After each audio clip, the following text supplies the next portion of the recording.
Aujourd'hui, je voulais vous parler de confiance, la confiance en soi. La confiance en soi, on en a tous, mais à des degrés différents.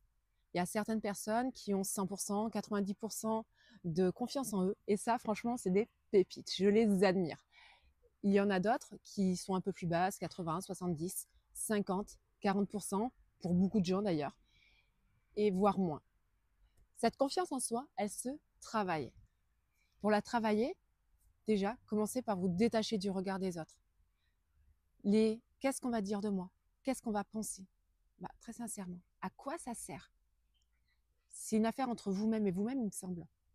Donc, ayez confiance en vous, détachez-vous de ce regard, parce que de toute façon, on est souvent jugé par les gens qui font moins bien que nous, rarement par les gens qui font mieux.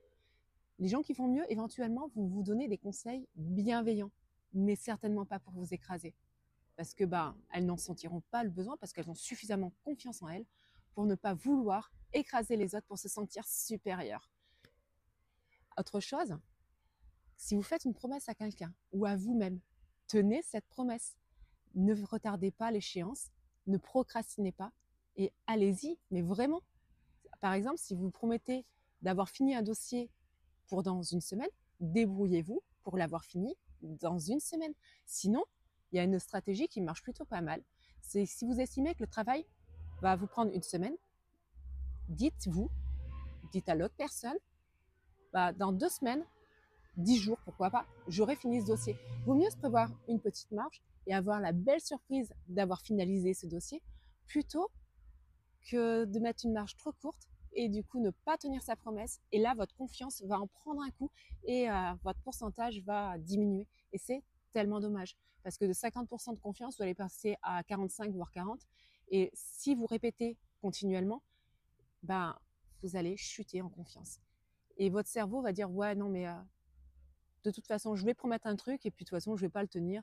Donc, votre confiance en vous, elle s'écrase là. Là, elle en peut plus. Elle est en PLS et il n'y a aucun intérêt.